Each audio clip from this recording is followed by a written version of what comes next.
Pandora's box is about to open wide. Welcome to another Pandora's box, ladies and gentlemen. We have the return of the Winkleberry today. Yo! He's back again, guys. Hello. He's back again. The once, former constant member of PB, now only comes back to us every now and again. But he's here again. Yeah. So, man, I'm genuinely excited to have you. But you were saying to me recently, weren't you, that you want to start coming on more pods again? That's right. I'm like finally settled today, which I feel like will be a theme as we get later on into the show and sort of have talked about all of my adventures and stuff. But you might notice I'm in slightly different place than last time. I've just moved in yesterday to my second house in Sydney. One that we've signed a lease for 6 months. I've got like 4 different friends that we've all pitched in together and got a like big nice house. And it's like open space living room, like big kitchen, like my nice. room. I'm living downstairs, everyone else is upstairs, which works quite well with like being able to talk loud on the radio and stuff when it gets to night time, so I'm not annoying anyone. Yeah. But awesome. yeah, man, it's like I finally feel like I'm here now. Like I've got a big nice room. Before I was kind of living in a cell a little bit. I remember you saying it had like no windows and stuff, wasn't it?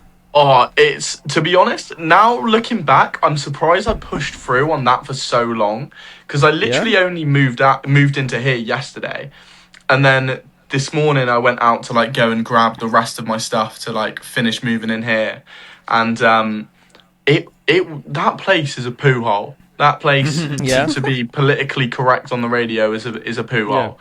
It's man. It was like we had such a cockroach problem.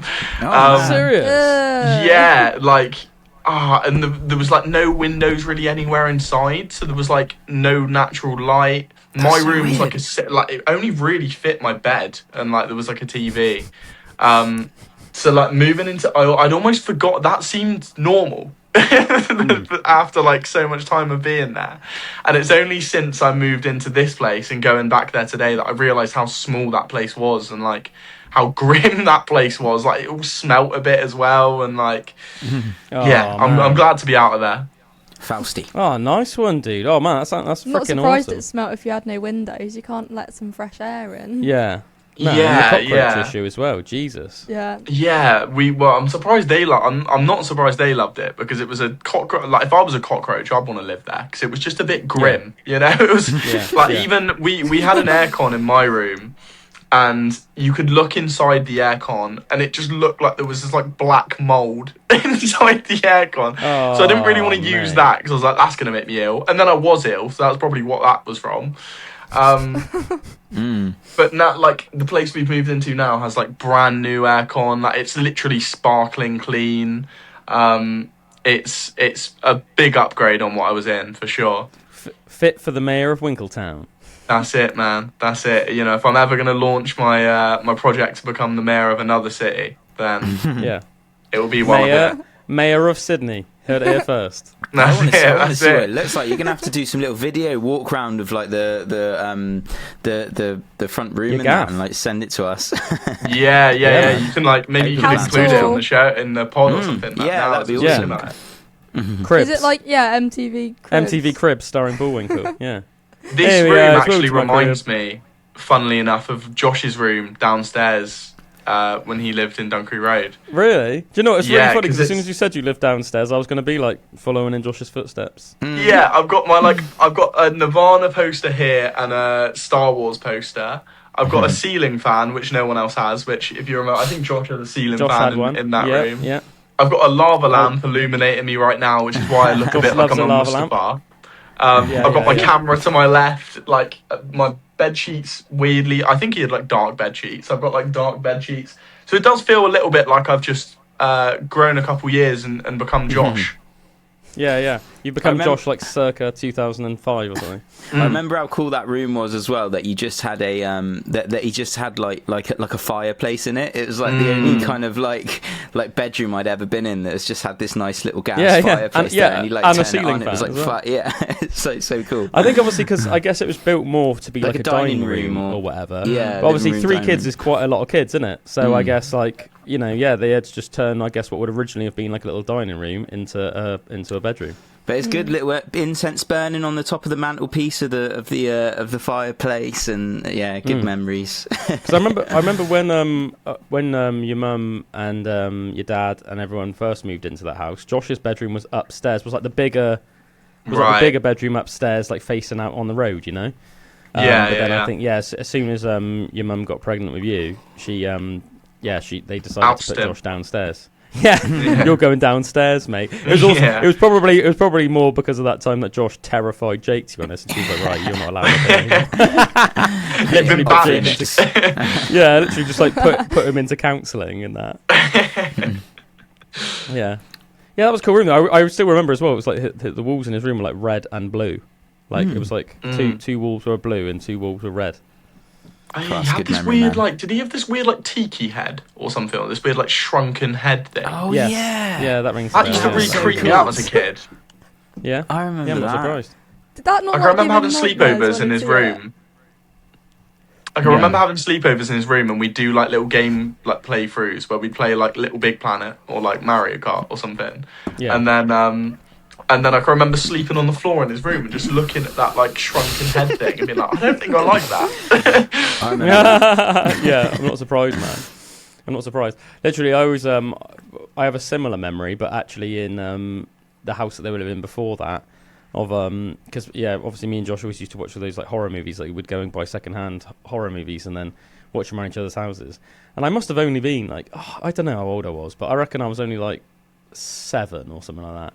And we watched Silence of the Lambs, and then I remember sleeping on Josh's floor, and Josh had just a single bed, and it was under the bed there was it wasn't the bed didn't go all the way to the floor or whatever. There wasn't storage; it was just an empty space. And I just remember just lying next to Josh's bed, and just it was so dark in there, and just almost just looking under Josh's bed because it was right next to me, and just and I kept thinking that Hannibal Lecter was just going to be come out and suddenly be and I forget that boys don't actually just share a bed when they have a sleepover.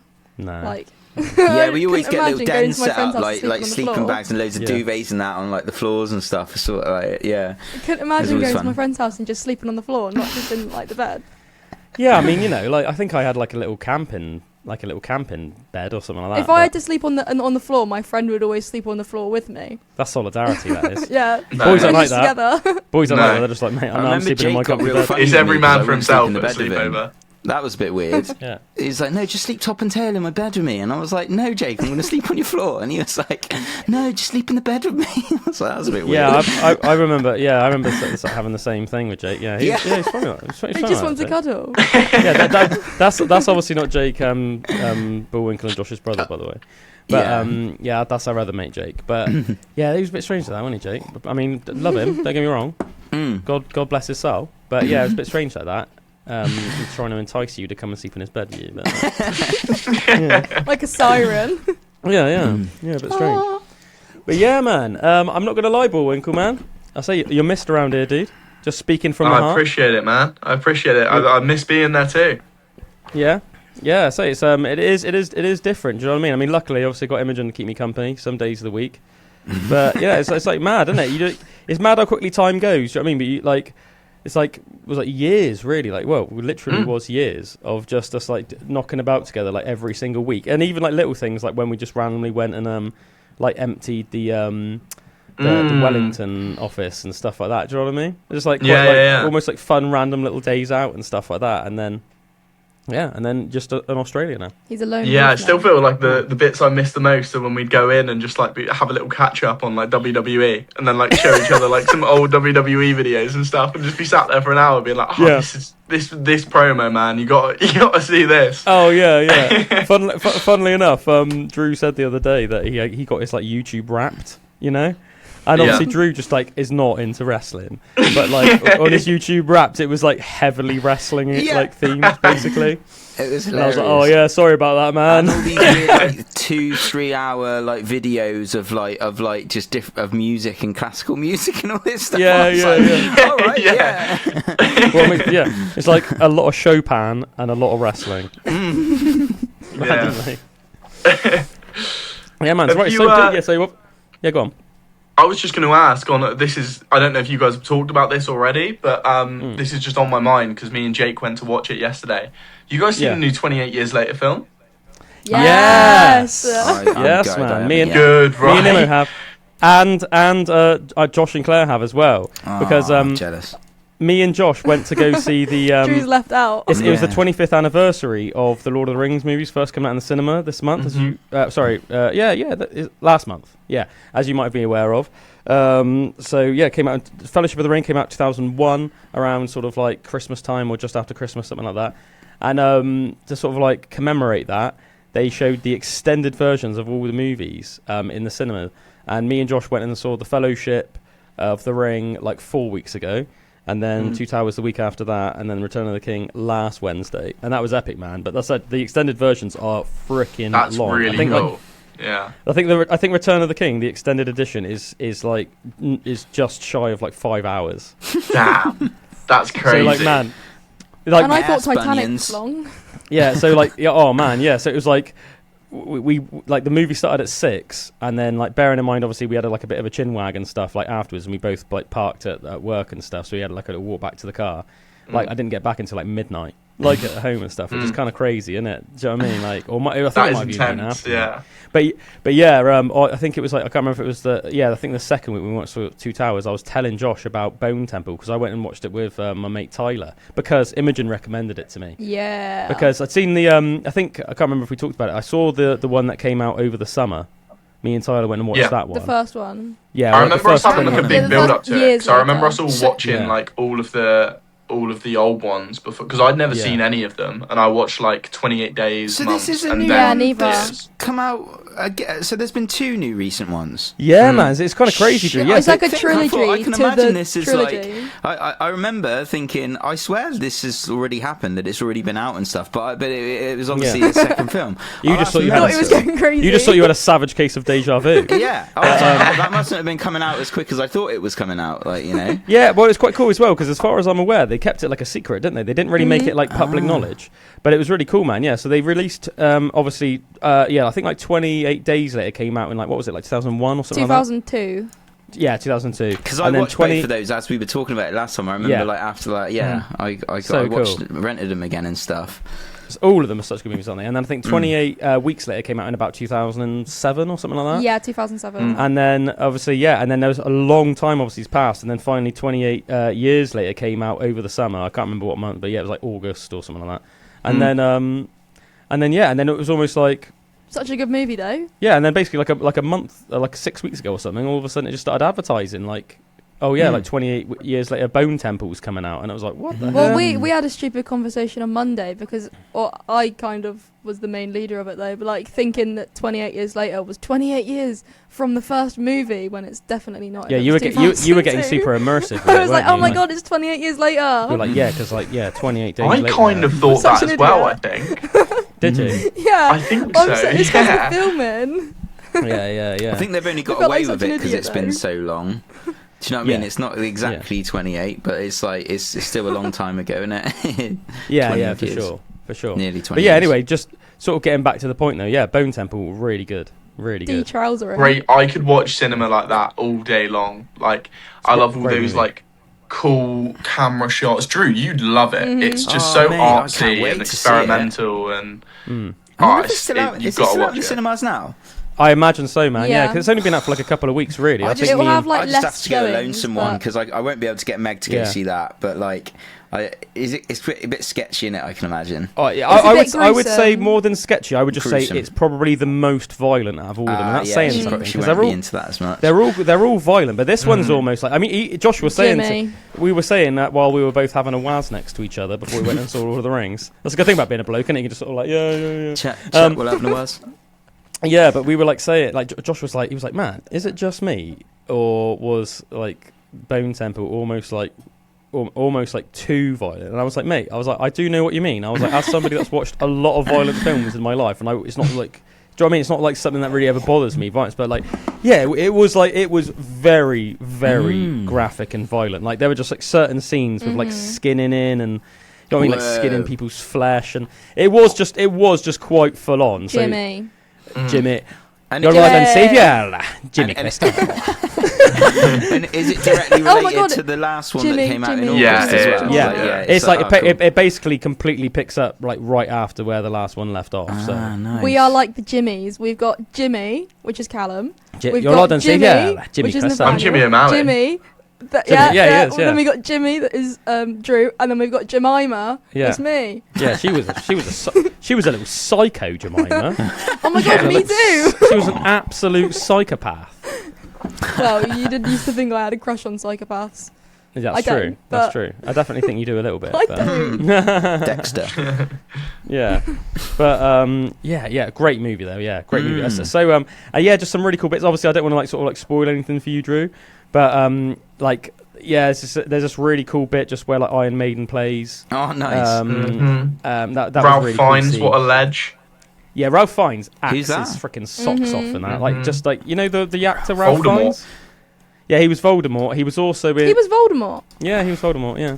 Oh, I didn't know that. Yeah, well, he looks got makeup on, isn't he? At the time? Yeah. Oh, And he's a lot yeah. younger. I know him. He's also in James Bond as And like one of Schindler's the. List. Yeah, he's had quite a distinguished. Do you ever acting think career. that Joe Satriani looks like Voldemort? Imagine. Wait. What if he is? Mate, He's like, the heir of I was Slytherin. watching a live concert of him the other day, and he's like playing his guitar, and once you see it, you can't unsee it, and it's just like Voldemort's just shredding. Do you reckon he can speak parcel tongue? I reckon. Do you reckon he Take those can? glasses off when he takes them off. He's like, Yeah, can speak to reptiles, can speak to snakes and stuff. He's got a freaking basilisk backstage. But yeah, great movie anyway, man. Yeah, great movie. Like, and the ending is just phenomenal. I was like, Oh, the ending. it's I like.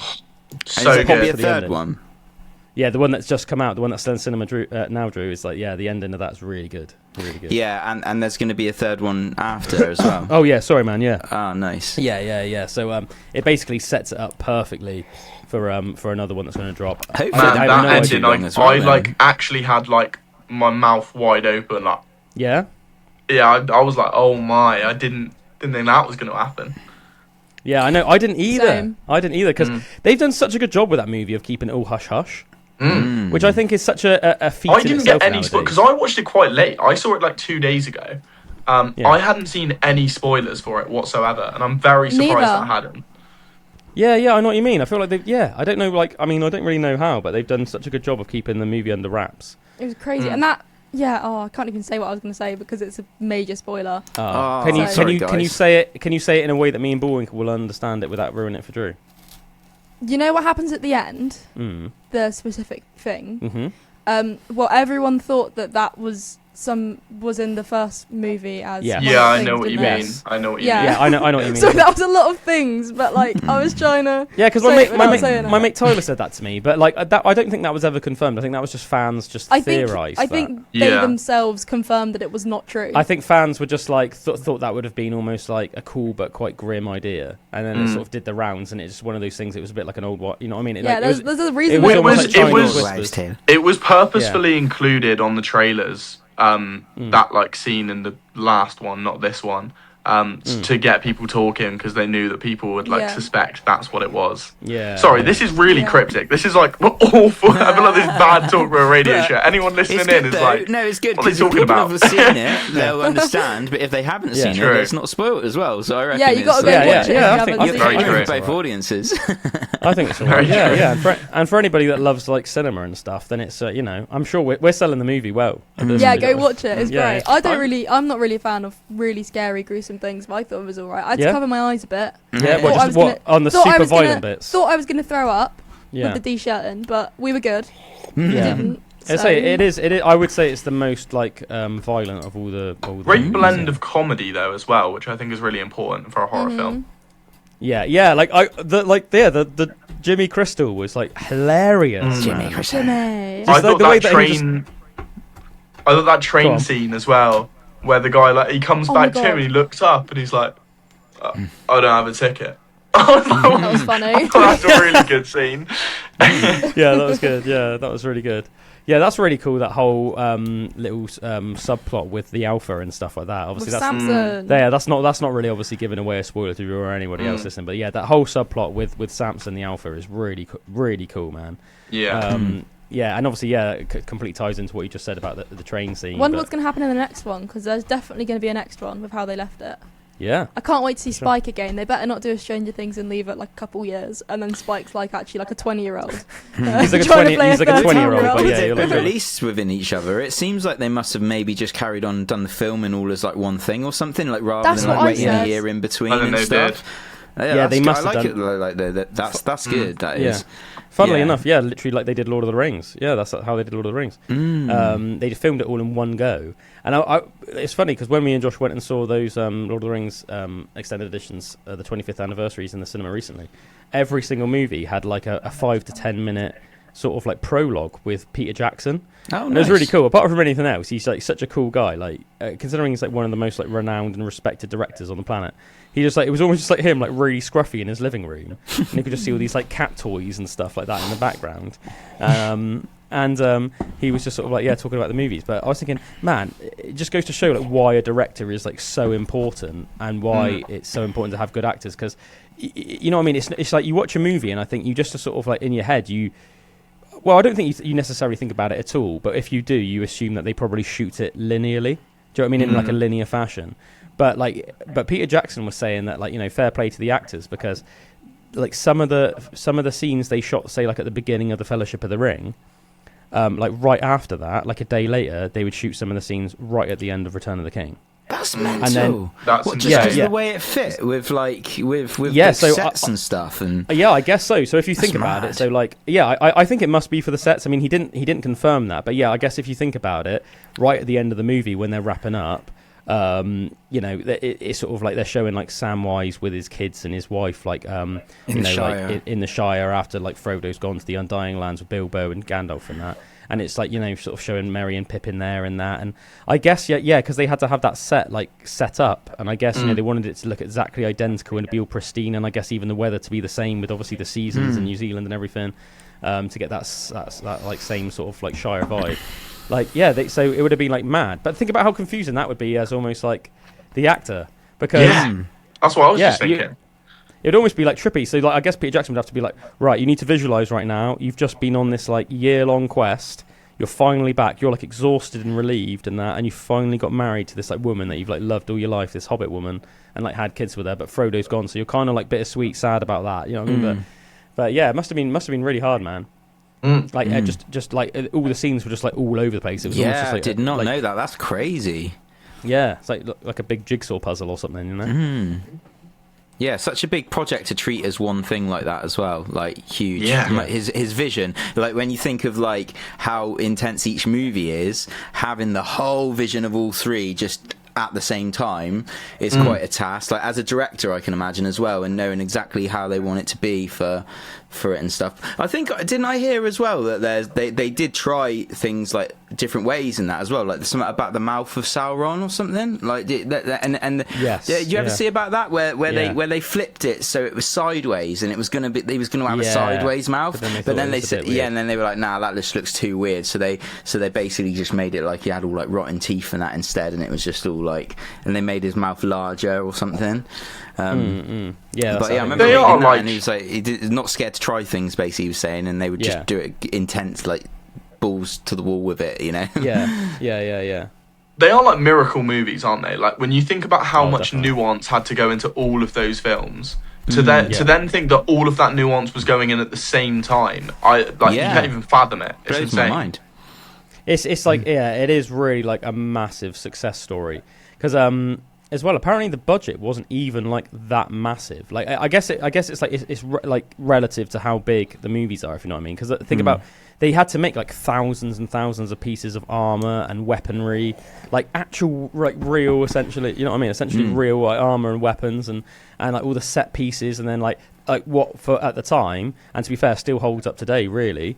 Like state-of-the-art CGI for the time, you know, with like the Balrogs and like certain other scenes and stuff like that, which, as I said, still stands up to this day. I think like the Balrog, you know, that whole like Moria sequence. You don't look at it and you're like, man, that's so obvious that that's 25 years ago. You know what I mean? Because like, if you think about it, in terms of like in like cinema years, 25 years, like quarter of a century, is quite a long time. Yeah. But you can still watch Lord of the Rings now, and you're like, that's, you know what I mean, like, yeah, I'm immersed in that. That's not like, it's not like throwing me out of the immersion because there's like a bit that you're like, that's a bit CGI. silly. That's a bit funny looking by today's standards. Do you know what I mean? Like, and obviously because they only use CGI when they absolutely had to as well. Yeah, they're like the practical effects in it are like fantastic. The only two ones I can remember really seeing the CGI in it was when Legolas is like is surfing down the stairs on a shield. Yeah. I remember that quite CGI, and also when he was when he was taking down one of the Oliphants. Like, that bit looks a bit CGI when he's like jumping up it and stuff up to its head, and you know, they're the only two bits I noticed. Maybe really like a little bit when Bilbo goes, "Rah!" Oh yeah, you know what I mean? That was cool. And maybe like Gollum every now and again, but still like for the time, like so good. And yeah, apparently like even some of the bigger actors, like they weren't actually really paid that much, like as much as you'd think. I'm sure. I mean, obviously that's the good thing about, you know, being in a movie like that. They've reaped the benefits afterwards. Since. Yeah. But like, yeah, apparently like up front they weren't really paid that much. Like I heard like Kate Blanchett say, you know, like she wasn't really paid much at all. Like for Lord of the Rings, she was like she like agreed to be in the movie because she was a big fan of Peter Jackson's movies. Like so, because he was already sort of like a cult classic director, wasn't he, by that point? So he like she was a big fan of him, and she just thought it was a cool project. But she was like, she didn't like do it for the money, you know. What are some of his? There was a breakdown I saw recently about CGI and why it doesn't look as good as it did in those old school films. Like particularly, think of like Pirates of the Caribbean, for example, and Davy Jones. That CGI is like impeccable, and it's because a lot of CGI now uses the Unreal Engine, which is like the same design that they use on all of the games, like all video games and stuff. And don't get me wrong, it's good graphics. But it means that all the CGI that's used now, think of like the avatars and stuff, it ends up looking a little bit video gamey. Like you're just watching a cutscene. Yeah, when I saw the advert to the new Avatar, the Fire one, like it comes up on Disney Plus like all the time, and I know it off by heart by now. It's like so annoying, but I literally thought this looks like a video game. I remember it doesn't look like I'm watching like a movie here trailer. It looks like I'm watching a video game trailer. So that makes sense. Yeah. Yeah, I think you kind of get that as well. I think that's why a lot of people do criticise like the Marvel films, isn't it? Is because it's almost just become too much of like a CGI fest, and it's like doesn't even like really feel.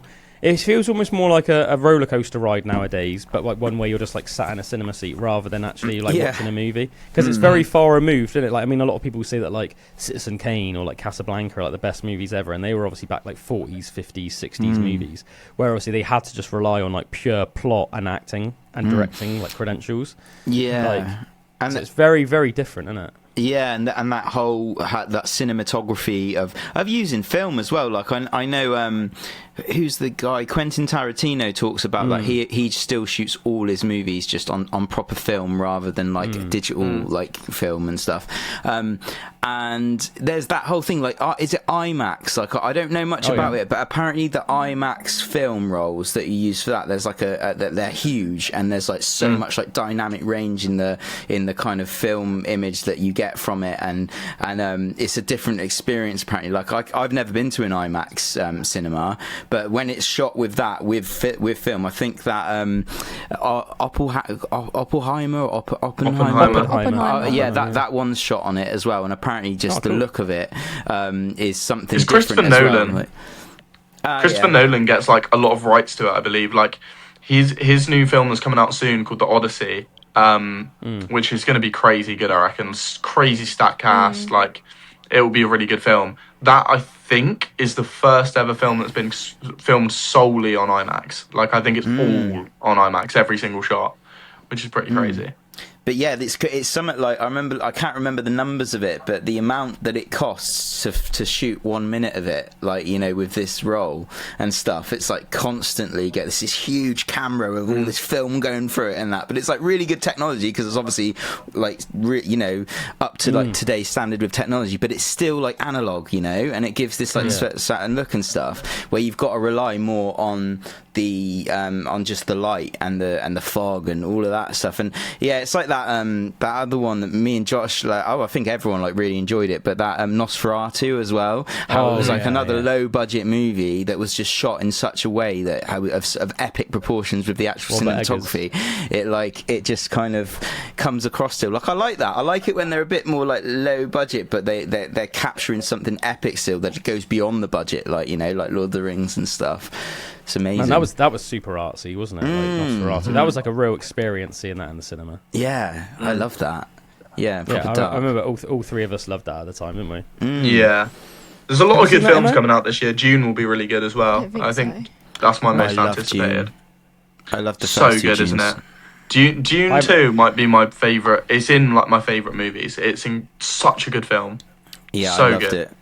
Man, I haven't seen any of the Dune movies. Neither. That's insane to me. It's Because it's this generation's Star Wars. Yeah, I know. I've heard that. I think it was you two that you two have sold the movie to me a lot in the past, and I still just haven't seen it. Yeah, the Doesn't first seem like one my type I of only started movie. getting into it halfway through, but the second one I was just like, oh, I'm so hooked in this. And there's that one scene of where he's describing the sand and dreams in the sand or something. I think I might have sent it to you or something. It's it's so epic. I remember it brought me to tears when I heard this little speech that he was doing in it, and it was it was just so cool. Yeah, that's amazing, man. Yeah, that's cool. Timothy Chalamet's a great actor as well. He the recent film of Marty Supreme was great.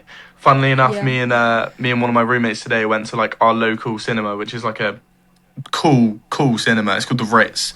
And we asked if they had any Marty Supreme posters, and they gave me one, but I don't think I can really put it. I'll show you. Let me grab it. Marty Supreme. I've not even heard of that. Do you know what? I don't think I've seen a single movie with Timothy Chalamet in. It's great. He is a very good actor. That's the poster they gave me. It's a ping. Nice, he man. was based off a guy called Marty Mauser, which was a ping pong player. But I I don't remember think I telling can me put it about up because I feel it would be a shrine to Timothy Chalamet in my room, which I'm not sure if I can have. Yeah, you're not quite that diehard. Yeah, you're almost if your roommates ever come in, they'll be a bit this guy likes Timothy Chalamet a bit too much. Exactly. Yeah. It's borderline obsession at that point. Yeah, man, for sure. Yeah, back to what we were saying originally, though. Yeah, I guess it's as far as, unless anybody else knows different, it's a bit of a mystery at the moment whether the third 28 Years Later movie has been shot with the other two that have just come out, or if we're going to have to wait a year plus. Because it'd be quite interesting, for all we know, in 3 months' time, it will suddenly just a trailer will just drop. Yeah. Whoa! That'd be pretty cool. That'd be sick. That'd be pretty would cool. be I hope cool. that does happen. Spike's returned. Yeah. Yeah. I But yeah, still- Drew, yeah. You definitely have to watch those movies, man. Oh man, yeah, definitely. I was real gutted. Do you know if a film just doesn't do well, then even if they've shot the second film, they just don't release it in the cinema, which I think is stupid because they still could recoup a bit of the money that they've spent on it if because people. But yeah, there was that Horizon trilogy that Kevin Costner sunk loads of his money into, pretty much all his life savings into creating this trilogy, but each one's 3 hours long. And I went to see the first one in the cinema, and I loved it. It was because I love that Western traveling across the frontier of America before it, while they're still Indians and all that kind of stuff. It was that vibe, new America, and yeah, I thought it was really good. It was a bit cowboyish and stuff. Had a bit of it had a few different storylines going on.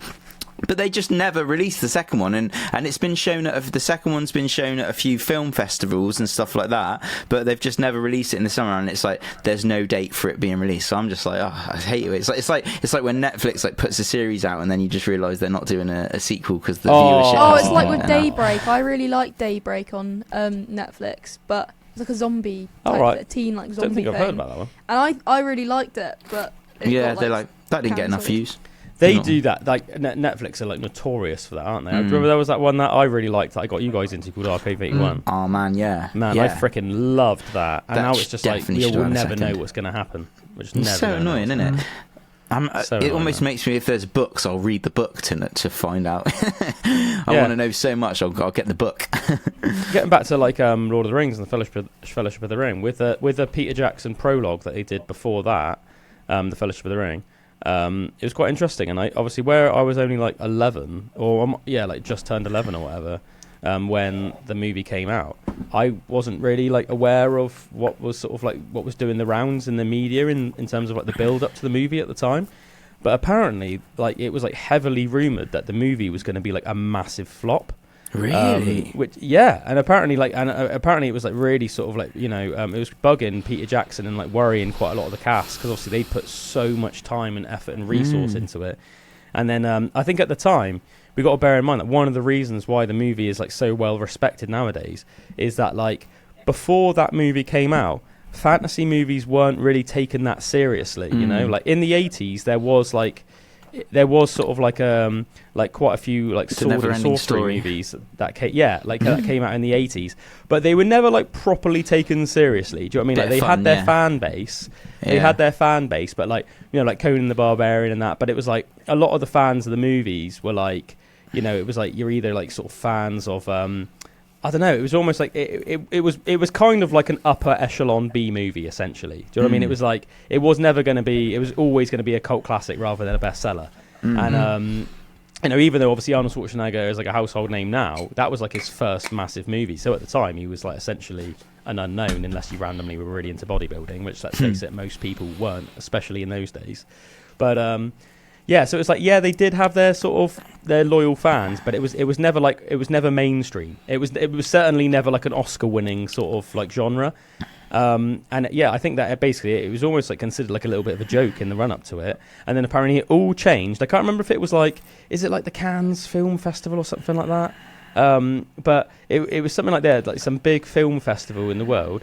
And then they were told that they could show something like half an hour of the movie as like a massive teaser for the whole movie coming out. So Peter Jackson like ummed and ahed about what half an hour of the movie to show, and then he basically decided to show the entire Moria sequence from like the moment where they fight the Watcher in the water right through to when Gandalf. Section. I was just thinking, what section would it be? But that's perfect. Yeah, right through to like when Gandalf falls down the bridge with the Balrog, and then they all like escape. And apparently that's about bang on half an hour. So they showed that, and then apparently everyone was just, it just completely changed like everyone's perception of the movie. They were like, we can't wait to see this. Yeah, this is not a flop. This look like, if the rest of the movie is even like a fraction as good as what we've just seen, then this is going to be the best fantasy movie of all time. Like, yeah, it's mad. I was saying as well the other day, because funnily enough, I've watched some of the Harry Potter movies recently. Like, I don't really know why, because they came out about the same time. But the CGI in Harry Potter is so much worse than the CGI in Lord of the Rings. Do you remember there's like that scene, I think it's in the first one, Harry Potter, where there's like a troll Quidditch match like in the school. Oh yeah, well there is this Quidditch match as well. But there's like a scene. I remember that looked a bit like weird. Yeah. Like. There's a scene where like there's a troll like walking around the school, and then like they like Hermione and Ron and Harry end up like fighting the troll in the toilets. But like, if you compare how that troll looks compared to out say of like context, that sounds so like weird. What? Harry and Hermione fight a troll, and Ron fight a troll in the toilet. Yeah, if you like Standard compare the Harry CGI of that troll compared to like the cave troll in Moria, it's like it's like night and day. But like, I almost was a bit like, why is that? Do you know what I mean? Because they were both had like similar levels of like production costs and everything like that. So I was a bit like, it's a bit weird, isn't it? They got the new Harry Potter's coming out soon. Different director's vision. The series. Oh yeah. Yeah. I forgot that they were even coming out. Yeah. Just on the Lord of the Rings thing, what do you think happened with like with the Hobbit and stuff with like Peter Jackson then? Because they're obviously like, I don't think anyone holds him even anywhere near the same regard as Lord of the Rings, and like I definitely didn't. Like, I didn't enjoy him as much as like anywhere on the same level even as how kind of like awe-inspiring the actual Lord of the Rings trilogy was. But do you what do you reckon happened with that then? Like, do you reckon like he just didn't treat it in the same way and stuff? And it's a much shorter book, right? Yeah, but they put it into 3 big, huge movies. Like, so was it the fact that... It's weird. It's weird, isn't it? Because obviously with Lord of the Rings, even with the extended editions, even though they're like 3 movies, you could have gone with the deeper extended editions, are like almost 15 hours long or whatever. Yeah, they still cut out like a lot of content. They still cut out like... No John Bombadil? John Bombadil. John Bombadil is his brother. They cut out all of... John Bombadil, I love that. They cut out all of Tom Bombadil. Like loads of other stuff as well. There's like some really cool scenes like in the Fellowship. And the books were actually split into books, weren't they? They were split into like separate books within like. Yeah, do you know what? I've always been a bit confused about that because obviously, like growing up when we did, it was just the Fellowship and the Two Towers and the Return of the King, wasn't it? But when you got them, it's like book 1, book 2, book 3. Yes. Yeah. So it's almost like they're like subsections. So they almost could have done that, like, you know. That would have been pretty mental. That would have been film per book. I think that they probably. I think one of the reasons they wouldn't have been able to do that is. Oh yeah, that's another thing that actually Peter Jackson said in his little prologue, I think, of Fellowship. Who was it that ended up doing it? Was it Miramax? Who went? I'm just trying to think who was like the studio that took them on board. Paramount. I can picture like the Lion, how it looks in how it looks in the cinema like when it comes up. Oh, is it something like New Line Cinema or something like that? Does that ring a bell? I've heard of it. Anyway, yeah, whoever it was that ended up taking them on, I think they originally wanted them to just do like 1 or 2 movies, and Peter Jackson like basically had to like beg them to let them do 3. So I think, because he was like, there was no way to do any more. Yeah. So I don't think they would have had the power, which is quite, which makes you think, isn't it? I wonder why, like, say with Harry Potter, because there's obviously 8 Harry Potter movies. Like, I wonder how. One's in 2 parts, isn't it? Exactly. There's 8 books in there. There's 8 big full-on books. So like, with, do you know what I mean? There are loads of books, like we're saying, for Return of the King, but I suppose it's always been Return of the King.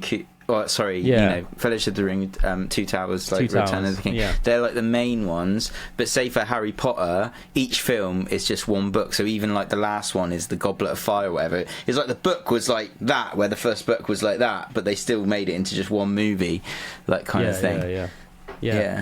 Yeah, for sure, man. It's like the Hunger Games movies. They got like loads of books, and every time a new book comes out, a new film will come out. Yeah. There you go. But there you go. It definitely did seem different with the Hobbit ones, didn't it? Like, almost like spreading out 1 book into like 3 movies, almost like unnecessarily. Whereas, like, it's almost the opposite of, isn't it, of the Lord of the Rings movies that are condensed. And he did definitely go way more into CGI for those ones. I think with that, I think it's just, I mean, the only thing I can think of, it's almost like the same reason why so many other, like, you know, movies are guilty of overuse of CGI nowadays. It's almost just that, like, just because you can doesn't mean you should sort of thing, isn't it? It's almost like it's all too the easy to do it. CGI in those ones rather than, and it was like insane. Like they did do some scenes where there was like hundreds of thousands of goblins like all coming down, and the only way they could have done that was CGI. But it just didn't look as. I was just like, the thing is with Lord of the Rings, there are obviously scenes where they do use CGI orcs, but they're like such like a far away shot that you can't tell. It doesn't really matter.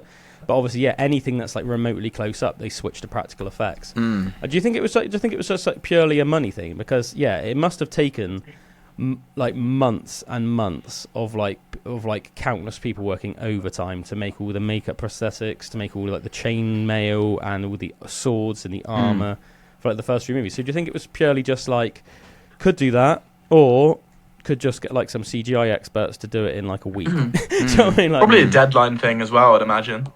Yeah. We want these movies to come out. They were such a success. The first ones, you got to bring them out now. Yeah, I think they're almost like accused as well, aren't they, of almost being like a bit of a borderline money grab. The Hobbit movies, as I said, like a bit unnecessary for them to have 3 movies and stuff like that. It is a shame, like how epic the first ones are. Like everything that's come out Lord of the Rings since has just been just like shitter.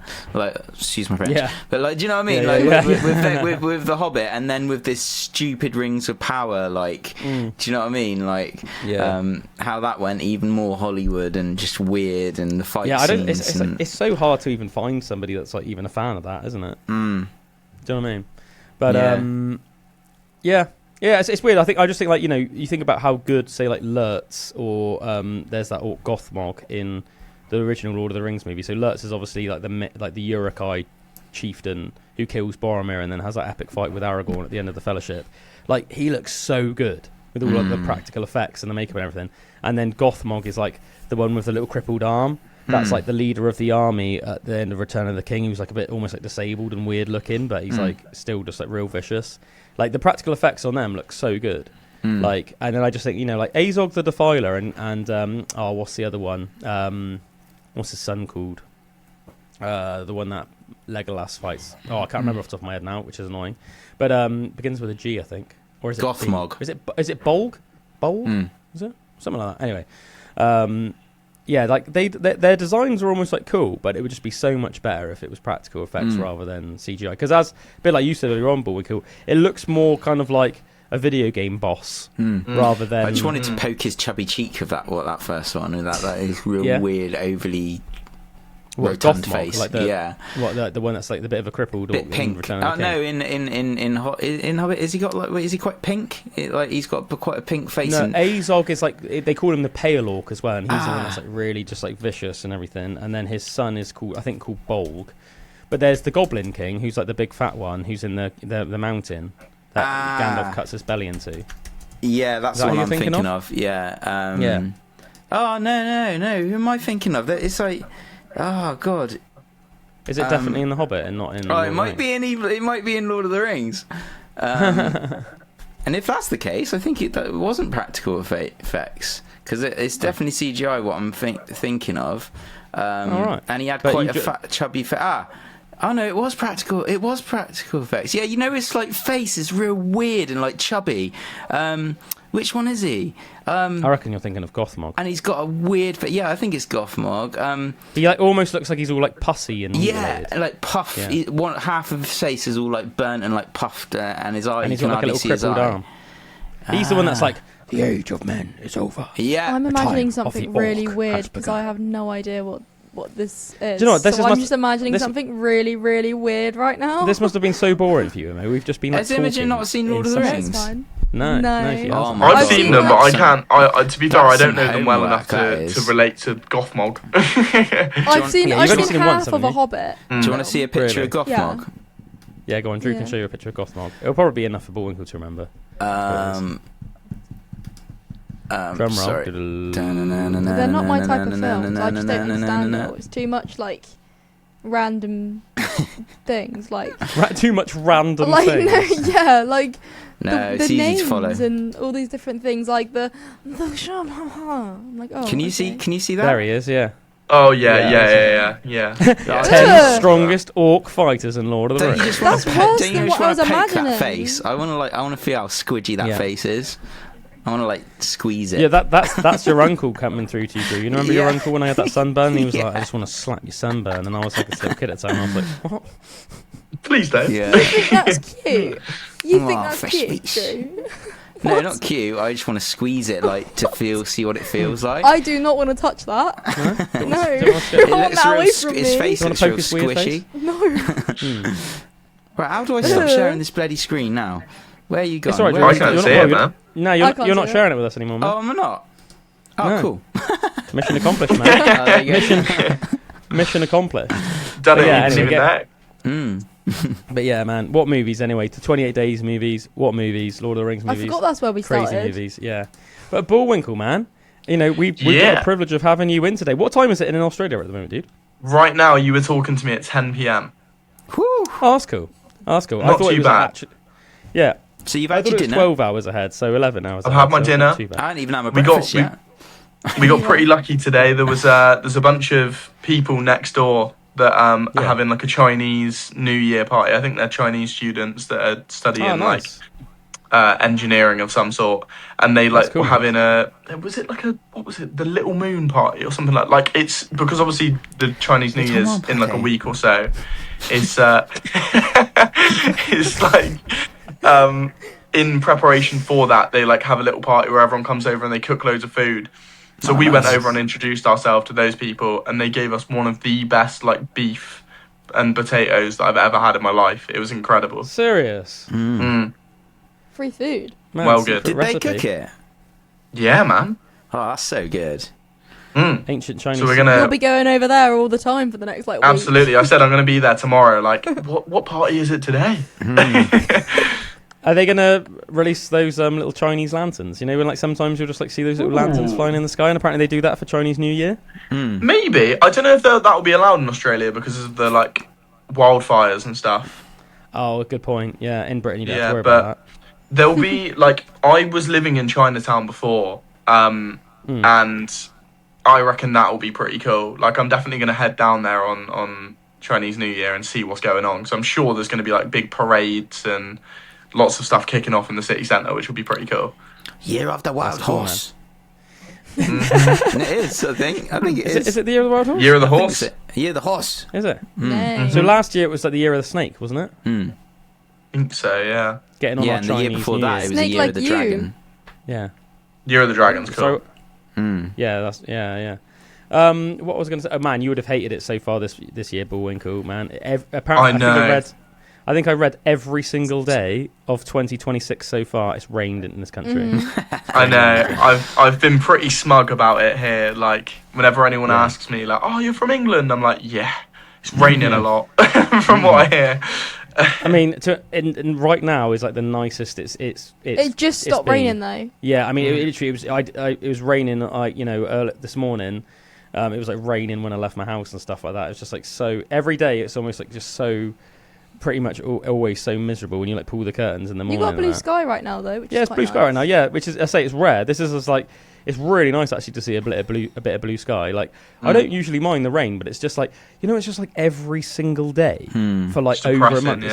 It's just incessant, man. Like and also it's like a bit of one of those things. Like I can already feel it getting like a little bit milder, and obviously it's getting a little bit lighter in the evenings now. Now that it's like a month after solstice and that. So it's like.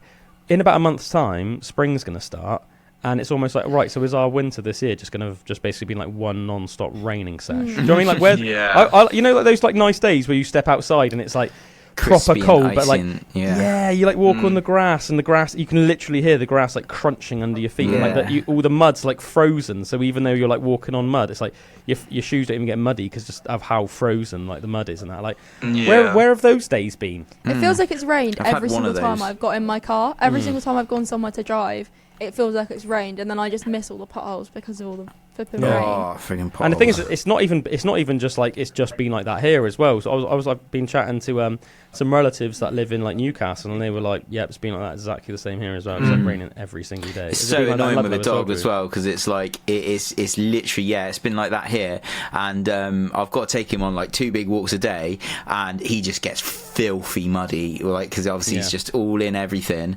and it's just that mixture of just rain but not frozen, so it's just muddy slushiness everywhere, and it's like god. Man. Gets Oh yeah, annoying. brutal. Like taking a really muddy dog back to a flat as well is not ideal. Is it? Like the shower head doesn't even come off our shower, so I've literally got to fill the bath up like a small bath, get him in the bath, wash him all, and then all the mud's just got to like fall onto the bottom of the bath, but I can't let it go down the plug hole because it'll like block up all of like the plug hole. Oh dude, that's so work, man. Mate, so I've got to like really like dodgily like let the water out but with the plug still in, and then I have to like scoop all the mud out of the bath that's all just left at the bottom thing. It's like such a ball like every Is there time not I take a him out hose for a walk. outside? No, because He's got a flat. I'm in like a top Oh, floor true. flat, so I there's forget no that flats don't have hoses. no, so there's nothing like there's no garden or anything, so Just it's a hose proper hanging from ball the ache. outside. I wish it did. Yeah. This is it's the kind of thing where I'm like, I can't wait to have like my own place of a garden. That's going to be insane. Just the joys of just having a hose in the back garden Just will be like hosing your epic. dog down. Yeah. Yeah, man. Yeah. So obviously it's summertime still in Australia, right, Bullwinkle?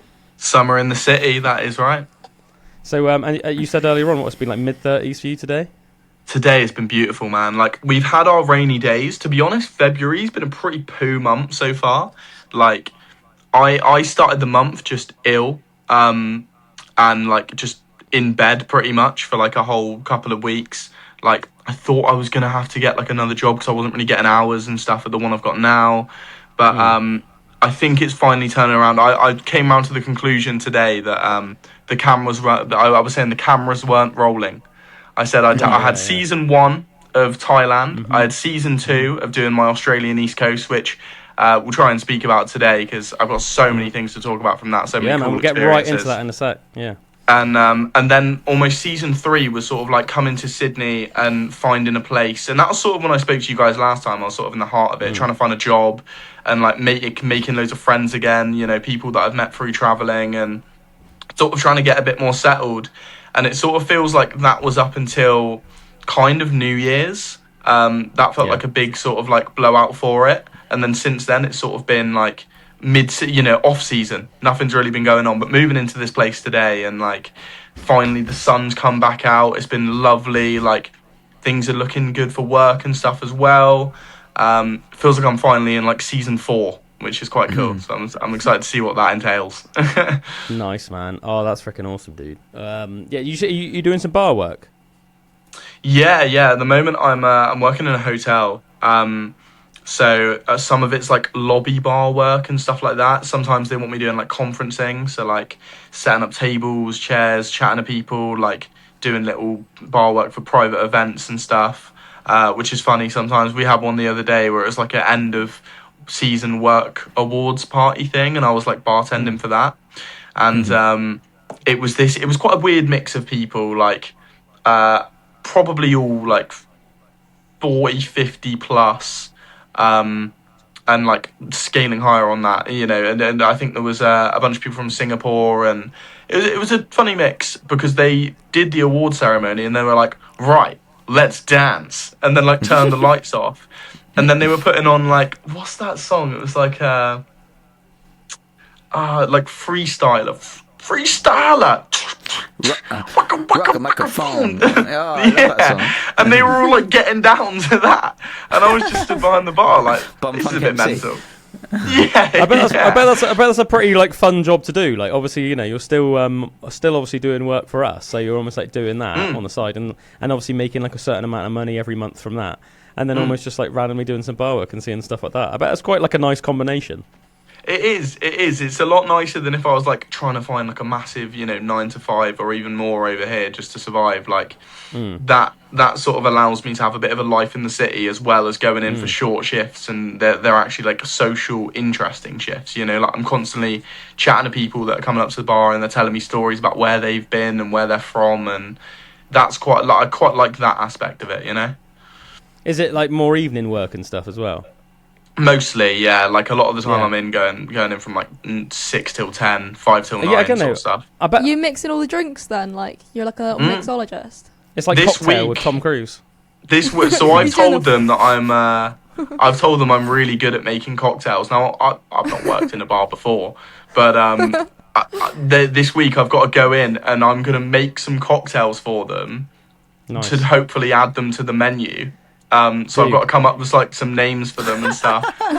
So Harvey Wallbanger. Try and make a Harvey Wallbanger. Look up Harvey Wallbanger. Trust me, that's my favourite cocktail.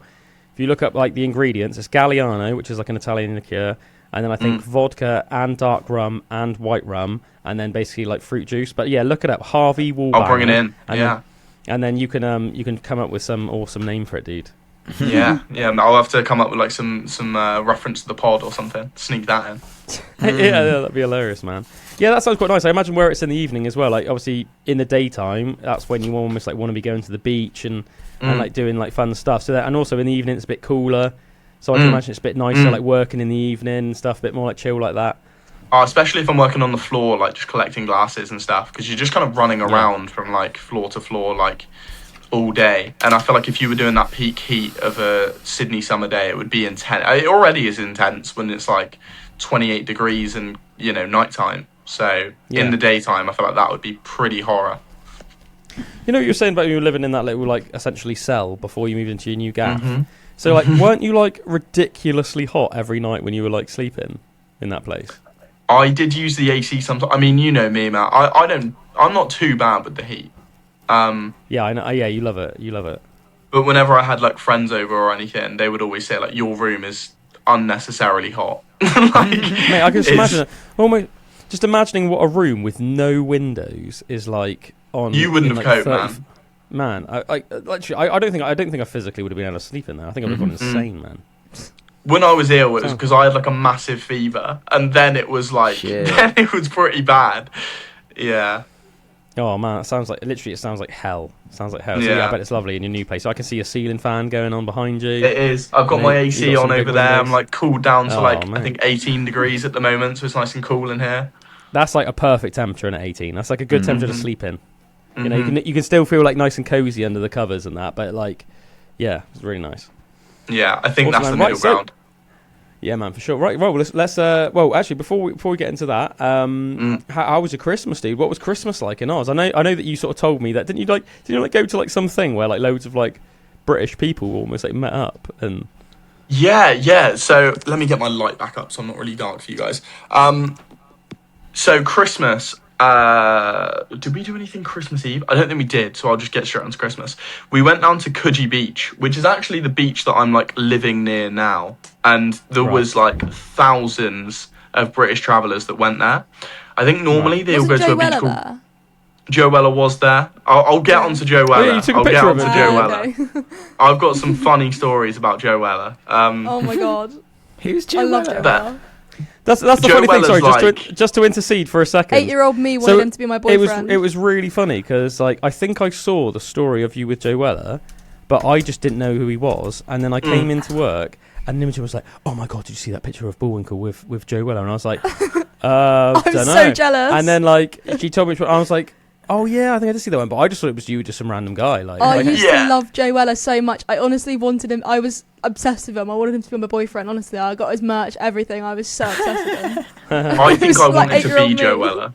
I think Joe Weller was my childhood hero. He was. He's amazing. Yeah, he was the guy I think I wanted to be when I was a kid, which Me makes and Drew the story that I'll just tell you. Let me tell you my Byron story. It'll be a bit mixed up, all the stories I'll tell for you today, but at least yeah, that's cool. That's cool. I'll get to rattle them all off. So I'll tell you my Joe Weller story. So we got to Byron Bay, which is like one of the nicest places in the East Coast. This was the last place before I head back to Sydney. It's a beautiful little spot. Surfers like love it there. Like they've got the lighthouse. There's like a piano bar that's really cool. It's one of the highlights you would do in Australia.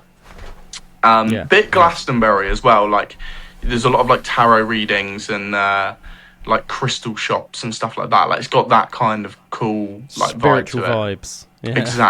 Exactly. And I'd seen on Snapchat that Joe Weller was in Australia, right? So I'm going, right, I've got, how cool would it be if I see him? I then find out he's in Byron at the time I'm in Byron, and I'm like, this is my to give you guys the breakdown. This guy was my childhood hero. You know, I wanted to be Joe Weller when I was a kid. I watched all the videos. He did a lot of cool stuff. He was into WWE. He did a lot of ghost videos and stuff like that. And even now his videos are really cool. He does like all these travel videos and stuff. Yeah, he did all the boxing. And when he fought KSI, which is another like big YouTuber that all my people my age would know. And all of my friends were like Team KSI, but I was Team Weller. So I was very excited about the prospect of meeting Joe Weller.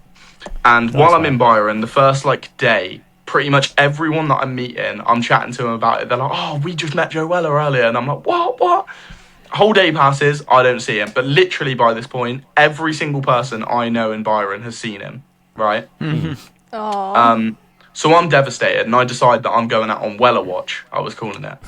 So everywhere I was going, I was like, "You seen Joe Weller? You seen Joe Weller?" Everyone had seen him. And I'm starting to lose hope by this point, because we went on this massive walk. Like I thought we were going to see him, we didn't. And then as I'm like giving up hope, I see this little man strolling up to me on the beach, bouncing over. He's got like he's got his big speaker on his side. He's like singing, dancing with his mate. He's quite short. He is quite short. Maybe he is a leprechaun. And he bounced over, and I was like, right, I've got to go say hi. I was getting really excited, and the people I was with were like a bit excited for me, but I was like, I'm going to go over and say hello.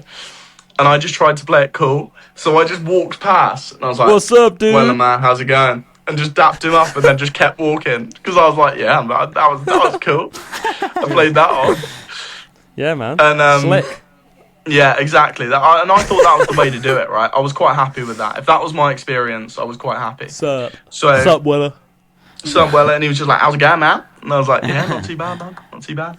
Nice. And I walked down the beach to where some of my other friends were as well, and I told them I'd just seen Weller. I was bouncing off the walls, excited, and they were all taking the piss out of me, because they were saying, "Why didn't you get a photo with him? Like, why didn't you, actually have a chat with him?" And I was like, "Oh, I've played it cool now. If I see him again, then maybe I will."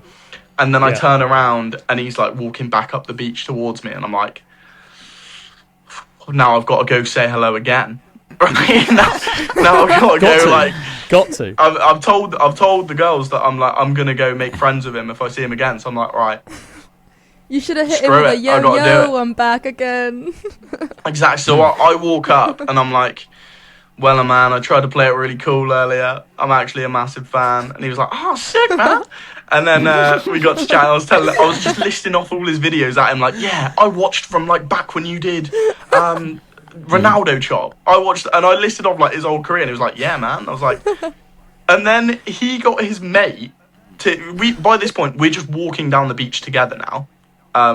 Which was a weird experience. I was then walking down the beach with Joe Weller and his random mate that he met travelling. And he decided that he was going to put on this video I'd referenced, which was like some rap song about Cristiano Ronaldo that came out 13 years ago, maybe. I would have probably been about 10 when this video came out. And at the time, right. You know, it was very cool. I wanted to be Weller. So he puts on this song and then proceeds to rap me the entire song, like, to my face in the beach, like, walking down the beach. Like, and it sort of seemed like he was, like, serenading me with it. And it sort of felt like he wanted me to join in. But I didn't know the words to Ronaldo Chop. It's just this random song that came out like 13 years ago. It was like a funny joke song. I knew the chorus, so I joined in with the chorus, and I sort of thought he was going to finish after the chorus. But then he just started the next verse, and I was like, this is a bit mental. And I'm sort of interrupting him, going, you don't have to do the whole song, man. Like, it's all right. You don't have to. And he just he looked a bit awkward and just kept going. He looked like he didn't really know what to do. And kept going. So anyway, he sang me the whole song. We like had a bit of a chat about, I don't know, where we'd been, what we were up to, sort of thing. I dapped him up, took a photo, and then was like, all right, have a good one, man. And I was happy with that experience. That felt like an authentic Joe Weller experience, right? And we decide, all right, that's done. Let's start drinking. Let's go out, because we're going to the piano bar that night, which was the one time that I went and did that. And I was quite happy with like the experience I'd had. I didn't really want to add anything to it. But then as I'm stood in the piano bar, in walks Joe Weller. And I'm like, oh, here we go. Here we go. I'm going to say Next something one's and ruin Kitty. this. Yeah. I'm going to ruin this experience. My man, back again. Yeah. Yeah. So He's walks start in. singing Kitty next time. Exactly. He walks in and stands at the other side of the bar. And the girls that I'm with are like, oh, now that's Joe Weller, we've got to go get a photo with him, because that was the first time they saw. And I was like, don't bother him. And then I was like, I'll come get a photo. So I'm the only one that can bother him. Yeah. So we went back round and like stood behind him for a bit. And I wasn't even trying to record him at this point. I was like trying to record the room, because it was really cool in there. And I had the flash on my camera when I hit record. So like I'm stood right behind him and like press record, and I'm just recording like the back of his head pretty much with my flash. And he turned around and was like, what are you doing? And I was like, oh, sorry mate, sorry. And then we have to ask for like a photo after this, right? And by this point I'm done with it. I'm like, right, I've ruined it now. You know, I'm not playing it. I don't want to see Joe Weller anymore. Exactly. So we take the photo. I say to the girls, I'm like, let's go stand at the other side. I can't. I'm going to say something and ruin it, right? so we go to the other side of the bar and stand there, and the girls go get a drink. And when they come back, they're like, oh, what the hell? Like, what's going on there? He's now stood shoulder to shoulder with me. Like, he's come to the other... I don't know why they moved in the bar. Maybe they just didn't have a good view. Maybe they're getting swarmed there. I don't know. But by this point, he is literally stood, like, shoulder to shoulder with me. And I'm like, oh, uh-oh. So people are asking him for photos and stuff. And I'm just trying to, like, you know, mind my own business, not get involved. And then I turned to him, like, man, it must be annoying, like, constantly having to deal with people taking your photo. And he was a bit like, yeah, you know, he was like, it's nice, but it's, you know, that is what a lot of my life is, I guess. So he sort of entertained me a bit then. And, like, we started having a conversation. Normal conversation, the same way that I would, like, have a conversation with anyone traveling. You know, I was just being like, oh, where have you been? You know, what are your plans? And he's asking me questions as well. Like, it's a normal conversation. Things are going well. And then I think I asked him something. I was just like, so where's your last stop on the travel trip, man? And he just turned to me and he was like, no more questions. Like, his hand just came out and was like, no more questions. In my face. And I was like, oh, okay. I just turned around and just continued my night. And that was the end of my, like, Joe Weller experience. He literally just put his hand in your face and went, no more questions. He just hit me with like a no more questions, man. Just enjoy the night. I was like, mate, that's a bit rude. I couldn't believe it. And mate, that's hilarious. Like, literally, just imagine just do this. No more questions, all right? No more questions. Sorry. Yeah. Later. Like, hand to the face, no more questions. And I was like, oh. So, anyway, continue the night. Mate, he literally, he did like a freaking rock promo on you. He was like, he was like the Rock, though. That's like something. That's like something the freaking Rock would do. Do you know what I mean? The Rock doesn't care. What do you think? Yeah, man. It was. What's happening? What's happening? Bullwinkle's gone a bit laggy. Me. Oh. You've gone quite laggy, Bullwinkle. Just so you know, you've gone quite. Oh, laggy. sorry. I did wonder why everyone's faces were a bit like. Yeah, it's yeah, I don't know why. I don't know if it's all just all the. I don't know if it's just all the excitement, but I think we're probably a couple of seconds behind you, and it's just all. It's a bit like. Yeah, so it's a bit mad. So hopefully that will get a bit better, but still got the gist of what you said anyway. Oh, he's gone. We'll see you later then. Oh, there you are, Bullwinkle. There you are. Am I here? Sorry, fingers crossed. Yeah, I don't know why, man. All of a sudden you just went like super laggy. But did get the gist of what you said anyway. But it's like, so yeah, a bit strange, isn't it? Because it sounded like you had like started off having a bit of like a blossoming friendship with Joe Weller. I know. And then just when you thought you were, you just putting the exclamation mark on that, all of a sudden got the hand of doom. No more questions. It's a bit rude. No more questions. All right. No more questions. See you later then. He did. There was like a final one because I was probably trying to look a bit cool. His whole he sort of got famous on like taking them. He did a series called Internet Melts, right, which was really funny. Some of the best like content out of the UK at the time, I would say. Very funny stuff. And he would just take the mick out of people that were like trying to take themselves a bit seriously. And I think I was stood there in this bar at the time, like at the front of the bar. Because I'm like right behind the piano, stood with Joe Weller. Like, I'm probably trying to look a bit cool. So I'm like, oh, am I here? Yeah. Yep, you're here, man. You're here. Yeah. I'm like trying to fix my hair. I'm like, trying to look cool. And I just turn over, look at him, and he's looking at me like he's giving me a full-on Internet Melts face. What? I know. So I got Internet melted by Joe Weller, and rightly so, because I probably did look like a bit of a. I would not have had that. I'd be like, oh, look at you, stop. That's sad. I would literally I probably would have cried, to be fair. Yeah? I would have cried. Because I used to have pictures of him on my wall. Did you? Yeah. Oh, man. Bullwinkle's lived your dream, but also / nightmare. Yeah. Yeah.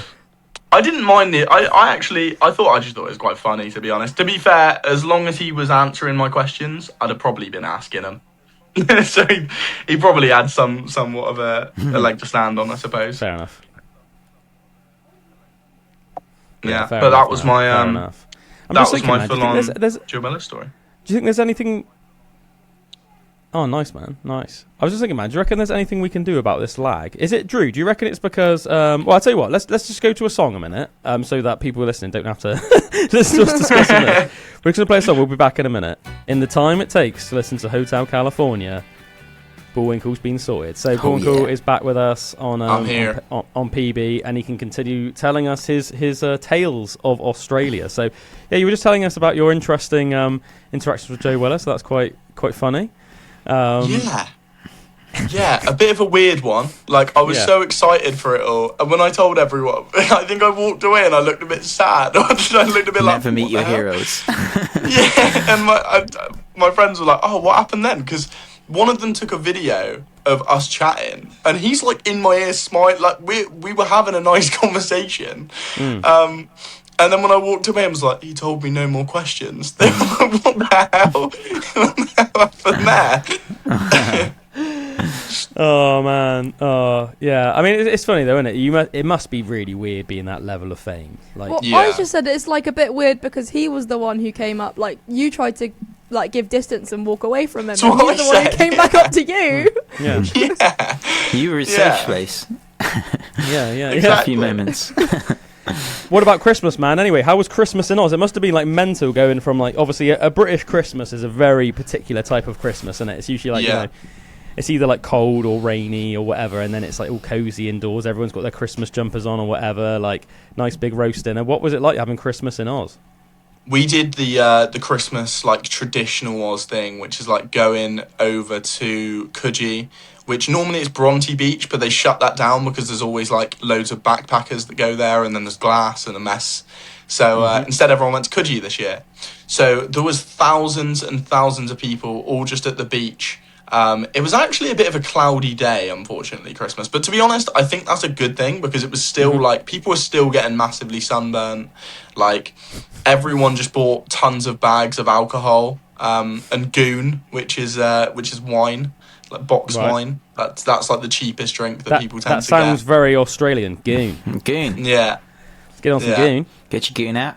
Well, goon over here is, or back home. Goon back home is like a word for pleasing yourself.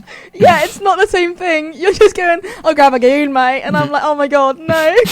I mean, I've never even heard that. That must be like younger slang, because that's like, I haven't heard of that. And neither Drew obviously hasn't either.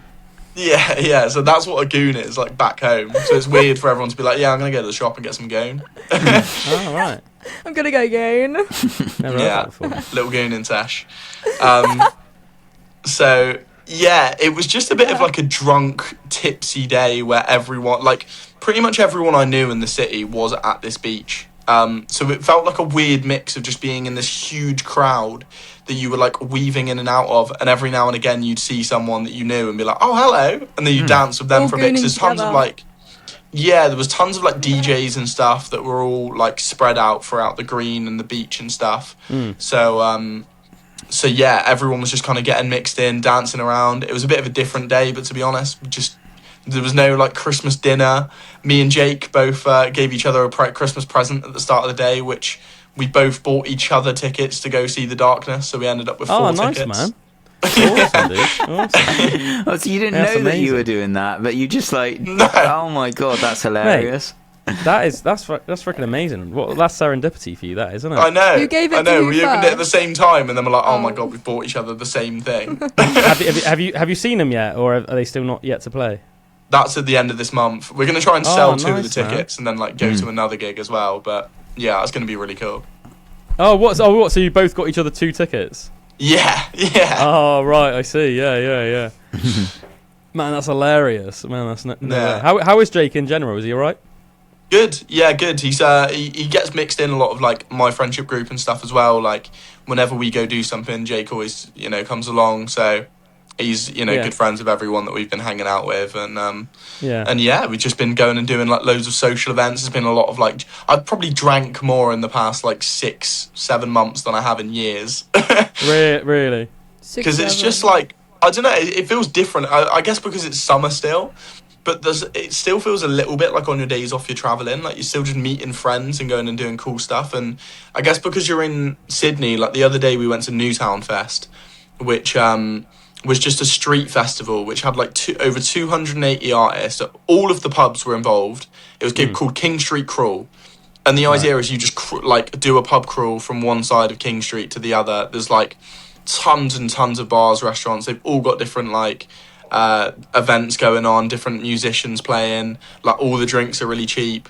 And there's just constant stuff like that going on in Sydney. Like I think this Sunday there's like some weird, beers, football and pizza or something, like a weird festival where they just have like loads of cheap pizza, cheap beers, and everyone plays rugby, I think. Oh, nice. So that sounds amazing. Yeah, there's always something going on over here, which is quite funny. Yeah, I can imagine, dude. Like, obviously, like middle of Sydney. I mean, that's a built-up area, isn't it? That's one of like the biggest cities. Probably like in the world, isn't it? Yeah, 100%. I think it's the biggest city in Australia. That's for sure. Yeah. Oh, nice one, man. Amazing. So, like, what was actually like? What sort of stuff did you eat on Christmas Day in Oz? Was it like a barbecue food or? No, I went and got a snack pack. I think I had croissants in the morning, which was my croissants is my like Christmas tradition. Back home, on birthdays and Christmas, we have croissants for breakfast. That's just like always been a tradition. So I went out and bought some of those, and I don't think I ate throughout the day. I think I just drank, and then after like we got done on the beach all drinking, went and got like some big snack pack kebab, which was insanely good, and just sat around with everyone, ate that, and then went home. The thing was as well, Boxing Day was a big day too, because we went to the races on Boxing Day. Randwick races, which funnily enough I'm living pretty much in Randwick now, and everyone gets like dressed up, shirts, suits, trousers, like you dress pretty nice, you go bet on some horses, you drink a lot, and that's Boxing Day, so we had to be like kind of English there for that too. Well, I think the people that do this are all the like English backpackers and stuff, because there's tons of us over here.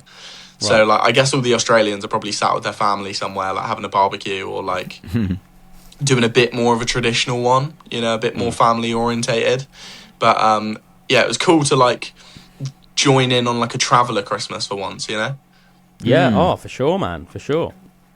Oh, dude, that sounds mental. Did you, like, get to, like, speak to your mum and stuff and your nan or anything like that on Christmas Day? Just to say Merry Christmas? Yeah, I gave everyone a call. I think I gave him a call at the end of the day, because I think I was pretty drunk still when I was speaking to him, which is quite funny.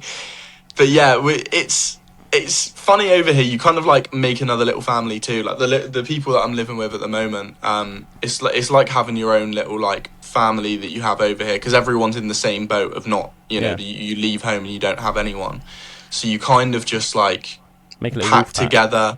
Yeah, everything we do, like Christmas, Boxing Day, New Year's, it was all with like this big group that we hung out with, and you kind of then have those shared experiences, which brings you a bit closer as well. I really like how Jake's just joined you guys as well, though. It almost seems like a bit funny in a way. Do you know what I mean? Yeah. Really nice, obviously, especially for both Jake and you. Obviously, Jake's been in Australia for like years now, like essentially like on his own. Obviously, he was with Abby for a lot of it, but yeah, you know what I mean. But and obviously, yeah, you're like the other side of the planet, like literally never like moved out of home until you suddenly moved to the other side of the planet, which is quite a major thing, isn't it? To go from like living with your mum and dad all your life to then like moving to the other side of the planet. So it must be really nice just to have that one sense of like familiarity with like you bros. Oh, 100%. Like whenever we have a day off together, we still try and like go and do so. Like when I went and watched 28 Days Later that we were talking about earlier, I went and watched that with Jake. Sound. Like we're always constantly trying to like find things to do whenever we've both got a day off. And yeah, like you say, it's nice to just have that family. Like it doesn't feel like I'm over here by myself at this point, Nice, man. Well, I'm not in many ways. Yeah, how far is your new place from where Jake's living? From where Jake's living is pretty far. Like I'm pretty southern Sydney now, and Jake's pretty northern Sydney. Right. I think he's looking to maybe move into the city though, so we'd be a bit closer again. Even for me though, like getting to the hotel and working out, it's going to take me like 35-40 minutes to get there. It's a bit of a trek from the city, but like Sydney's just so big that like wherever you are, unless you're like the place I was at before was ridiculously city centre, which was why it was such a cage. But I think I'd take the trade-off of like getting the light rail every day if it means we live in like a nice house with everyone here, Yeah, sure, man. Oh, nice one, dude. Yeah. Amazing. Yeah. And So, dude, man, just like freestyle it. Any particular stories you want to like tell us? I'll talk to you about my skydive and Early Beach, because that's a good place to pick up from. I mean, I've sort of skipped over Magnetic Island as well, which was one of my favourite places. That was it's just an island you go to, you rent cars, like drive around, see loads of koalas, which might be my favourite Australian animal. You feed wallabies. Like, there's this little helipad you can go out to, which randomly just has hundreds of wallabies. And all the like hostels and stuff sell kangaroo food or wallaby food. So you just go out there and they'll like swarm you. So you're covered in these wallabies just lying down. They'll be like lying on top of you, like, and you're just feeding them all. It's so weird. Like, the Sydney or the Australian wildlife is actually a lot more friendly than I think you'd expect. Like, even the kangaroos and stuff, when you go to the zoos or see them, and when you're in Queensland, they're everywhere. You can just go up and pet them for the most part. Like, they'll let you know if they don't want you near them, but like, they're really friendly, which I just sort of assume they'd be turning up to kick everyone and like cause issues, you know? Yeah. But skipping sort of over Magnetic Island, which was beautiful, we go to Early Beach, which is they call it the heart of the reef. It's like a beautiful place. One of the main things you do is go on a boat, and I went on a boat called the Clipper. Now, for anyone that like is thinking about doing the Australian East Coast or has done it, will know about the Clipper. It's quite well renowned. It's like the party boat that people go out on the Whitsundays to. People call it the Clapper. For reasons I'm sure you can imagine. Oh Jesus! Yeah. It's a bit wild. It's a bit wild on that boat. Like, there's beauty within like the activities you're doing. Like, you go to Whitehaven Beach, which is where a lot of like Pirates of the Caribbean was filmed. Oh, cool, man! Genuinely the most insane like water beaches that I've ever seen in my life. Maybe I'll send like some photos or something so we can include them, because just incredible scenery. Like, things you wouldn't believe. Like, we went and did some snorkeling on the Great Barrier Reef and stuff as well. But like the partying afterwards, insane. I think I probably had a week hangover after the boat, because I just sent it a little bit too hard. There was like a white party that we all got very, very intoxicated at. The next day, somehow, I remember waking up. Maybe I was still a bit drunk. I remember waking up and they had all the breakfast spreads out. And I walked over and I like filled up my bowl full of loads of fruit and yogurt, and I was going to be healthy and I was going to get some water. And I got upstairs and just stared at the bowl for maybe like half an hour. I couldn't take one bite. I was like, really? There was no ounce of me that could eat food. I knew I was cooked that day. I woke up that day and you're all in like shared rooms. So there's 3 of us in this room. Like, by beds stacked on top of each other, but like no room in between. It's insane. You're on a boat, obviously, as well, just out on the sea. And I can remember waking up, and by my side there was like 7 or 8 empty beer cans, like a half-drank wine, and just no water to be seen as far as like the eye can see. And I wasn't even like, I didn't even buy beer. It just got to the end and everyone's chucking out drinks to each other. So it was a pretty crazy night, pretty intoxicating night.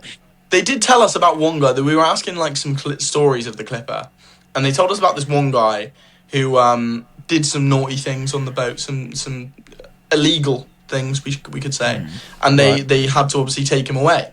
So they got their like little speedboat that they had attached to the boat or whatever, and they were gonna two crew members were gonna escort him back to be like arrested, basically, right? And on the speedboat on the way, he what did he do? He like made them stop the boat for some reason, got the anchor and hit one of the crew members with the anchor, knocked them out, and pushed them over the side of the boat. What the hell, man? Right? Then started up the boat and was driving off with it, and was fighting the other crew member. Jesus. Like, essentially, if he would have probably tried to kill this guy, right? Yeah. Like, he would have probably tried to knock him out, thrown him overboard. There's sharks everywhere. Obviously, we're in Australia. Oh my god. You'd be dead. Oh my god. Sure. Yeah. luckily, this crew member managed to overpower the guy, like, arrest him. I think he chucked him out into the water, actually. Went and found his mate, got him out of the water, like, saved him. And then they just had to, like, go in circles around the guy with the boat until, like, the actual bigger police boat came and took him away. Wow. That's crazy, man. That's yeah, I thought that was a pretty... Oh, Only on the story. clipper. Yeah, for On the sure, man. clapper. Only Yeah. on the clapper. Yeah. Yeah. No, that's freaking nuts, man. Yeah. So what about your skydive? Oh, Yeah, sorry, Ellie was also the place I did my skydive. That's Right, exactly what I was going to go on to. Which is the thing I'm most scared of out of anything ever. Like, you know when you see videos like of people climbing big buildings or like Yeah. I don't know, Gives you just heebie-jeebies. jumping off something. Oh, it just irks me. Like I just couldn't imagine myself doing it. Sure. And I sure. decided that I needed to do this because if I can do that, then I can overcome any like of my fears, because that's my biggest fear, right? Yeah. So like once I've done that, I feel like I could be like, all right, I've skydived. I can just swim with sharks. I can do all this. Sure. And I went out in the morning. You have to get picked up at like 5:30, and I remember being a bit nervous. You're all in like a minivan together, heading out there, and sort of chatting to everyone. You've all got like butterflies in your stomach. You're sort of chatting, trying to like ease the nerves.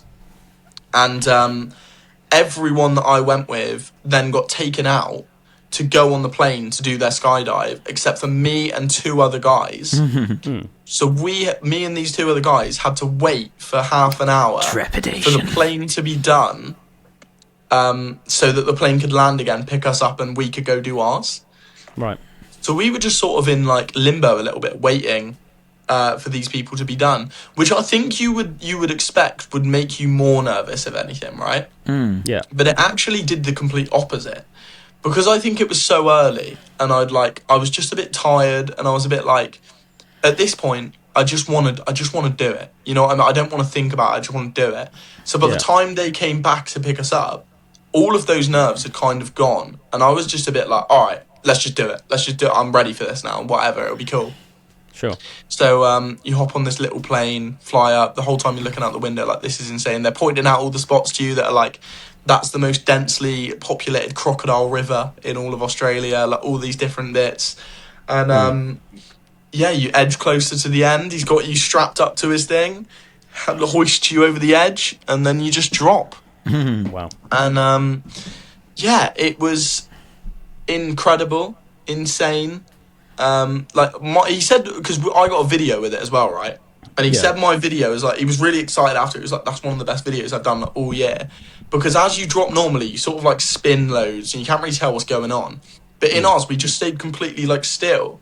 So you can see the plane just disappear in the background as we fall.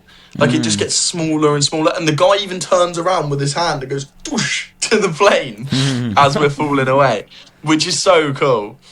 But you're free falling for about 90 seconds, pulls the thing, and then you're controlling it. I did like a little happy birthday message to my nan, because it was her birthday at the time. Well, as you were free falling? Yeah. Mate, that's so good. That's so cool. Yeah. So like I made them send me the content as well, and you can hear in it, I'm like, happy birthday, nan. Like I was all going mate, that's well nice. I bet she loved that. I bet she loved it. Yeah, I hope so. It was quite cool to get to be like do that and sort of show her that I'm having like a really good time and everything. Yeah. And it's crazy. The second I landed, like as much of a build up and everything that was, I tried to really take it in while I was falling, but second I landed, just can't really remember it.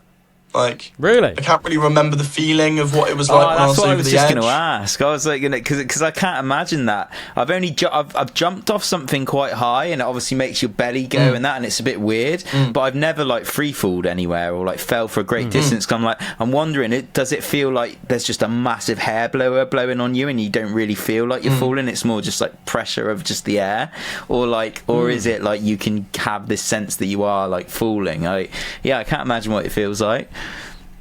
I think I'd almost imagine in my head, do you know when you like fall in a dream and then you sort of like awake? I almost imagine that like skydiving would feel like that the entire time, but I can't imagine it did, because I'm quite comfortable and I've seen the video and everything, so I know what it looked like from the video, but I can't picture what any of that looked like as soon as it was done, because I think the adrenaline kicks in so much that it's almost just like you can't even fathom what's like going on. You know what I mean? It's quite unnatural for us to just be like randomly in the air, just looking down like, whoa. Yeah. For sure, It's man. almost like our brain just can't compute it. That's mad. It's crazy, isn't it? Do you like remember like looking at the floor and thinking that like you were getting closer to the floor or anything like that, or? I think that one of the only things I can really remember is once the free fall fit. Like I enjoyed the free fall, but once the free fall fit, as soon as he pulled the thing and you go, and then you're like sort of sat and like on you know Going you're slow, gliding just, at that yeah. point. I remember being so like relieved that like okay the parachute works. You know what I mean? Yeah. I can remember that going through my head and being like, all right, I'm gonna live, which is quite funny. But awesome. I'd do it again, but I still think it would be just as scary to me, or it didn't even feel scary at the time, but like the idea of it still freaks me out as much as it did before. Like I still watch people like doing it and it still irks me a little bit and I'm like, I can't believe I did that. It's just like quite surreal, quite a surreal experience. Absolutely. But everyone that I spoke to that did it like loved it. Like I thoroughly recommend for anyone listening to try it out because it is really fun. And it's like some people almost get like addicted to it, don't they? I know that like Bear Grylls and his I can't remember if it's one of his sons or both of his sons, just like they almost do it like weekly. yeah. It's funny speaking to like the instructors when you get there because it sort of puts you at ease a little bit because you're chatting to them obviously because you're strapped up to them, and you know everyone would naturally ask like how many skydives have you done, and they've all done thousands. You know, like they're up and falling like double digit times a day sometimes. Like they might do 10 skydives in a day. Cool. And they sort of said like they don't get the adrenaline feeling from it anymore, but it's more of just like a beauty thing. Like you're almost just falling and you can actually, it's a different kind of enjoyment 'cause you can actually take it in and be like, oh, this is like beautiful, you know? Taking the world in such a unique way. Exactly. Yeah. But it's crazy. Like even after doing that one, I can remember in we went to like a water park, which was actually the In-Betweeners water park. You know, in the In-Betweeners second movie, they go to like a water park. Do you know what? I don't think I've seen it, but It's in the Gold Coast. They go to a water park, and I went to that water park with a couple friends, and it's just there's no like thrill element to anything.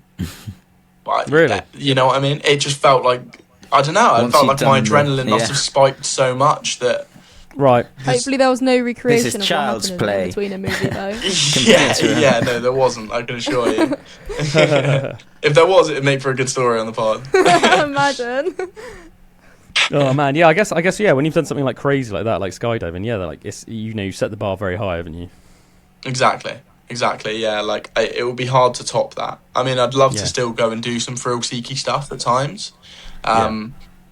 But yeah, I still can't really believe I've done that. Of all the things I've done, that seems the most mental to me that I've still, you know, that I pushed through and was like, all right, let's do it. Because I knew how much that terrified me before. Yeah, sure, dude. Sure. Anything else, man? Any other little tales you want to tell us?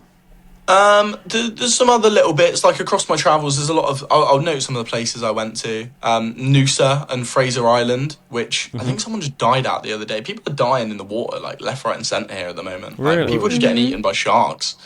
Man, I've heard about that. I've heard that there's been like a massive increase in shark attacks. Yeah, I think it's because there's been like really stormy seas and stuff. So it's been bringing in all of the bait fish, which in turn like brings in all the bull sharks and stuff, which just means that people are getting eaten because they're the real bad ones, man. The bull sharks, they're the ones that are going after everyone. I've heard that they're like just super aggressive and so territorial, man. They'll almost just like they're so aggressive and they'll almost just like bite anything. Jake was telling me the other day that he was out swimming and he thinks that he came across a shark because he just saw this like long dorsal fin and then like a bunch of splashing in front of him. Jeez, and it just sort of disappeared. Did he get out of the water or? I think he said he went a bit shallower. I think he said that much. I think you would, wouldn't you? Just that almost that little bit more sense of comfort. Like at least I'm going to go up to my waist. Yeah, especially when people are like actually getting eaten at the moment. Oh mate, yeah. You do not want to just become another statistic, do you? No, but I've heard as well. Obviously, Sorry, sorry. No, what I was going to say is as well, and obviously this is a really good thing, but obviously I've heard that like shark numbers are like replenishing as well, because obviously after like the Jaw movies, like sharks were just hunted like left, right, and centre. Like any sort of like big man-eating looking shark was just like hunted like crazy. And yeah, it almost became like a worldwide craze, like because of the Jaw movies. Everyone all of a sudden saw these sharks as like these absolute monsters, which they kind of are, but not in the way obviously the movie portrays. It's not like it's not like malicious. It's not like it's like out to get you necessarily. It's just an animal, isn't it, that happens to be very, very terrifying and very good at killing. But yeah, obviously there was like shark like numbers, like dangerous shark numbers, like plummeted, and but then obviously they brought in all these like protection laws and stuff, and then I've heard that like finally you're seeing like a lot of these shark numbers like coming back up, which is really good, obviously in a lot of ways, but obviously it's just one of those things, I guess, isn't it? It's like just for argument's sake, if there's like 100 sharks in the water, then there's only so much chance that you're going to get bitten by one. But if there's 1,000 sharks in the water, well then obviously the chances go up 10 times, don't they? You've got 10 times the sharks, you've got 10 times more the chance. It's like just simple, isn't it? I think a lot of the people that like people do push it sometimes here as well. Like people are going out a bit too deep, and a bit like people swim in the harbour sometimes, which that's just a rule. You don't swim in the harbour because you will, like, chances are you might get eaten. Yeah, that's crazy. What do you know what it is specifically about the harbour, or? I don't. Because a lot of fishing goes on there. Maybe that brings in the fish. Maybe it's something to do with like the water getting churned up by boats. I'm not too sure. Maybe I have no idea, to be honest, man. But I think and maybe bull sharks, because they go in rivers a lot and stuff, right? So maybe they like it quite narrow, and maybe the harbours are like more narrow. It's like an easier way to be territorial. Yeah. Who knows, man? I guess it's like it's very interesting, isn't it? But I've heard as well, obviously, like humans almost like naturally attract sharks as well. Not because obviously they're like sharks see you as food, but they're almost like have evolved to associate like splashing on the surface with an animal being in distress. Because it like for animals that live in the sea, they only really go to the surface and splash when they're like in danger. So they almost have like evolved to like hone in on that.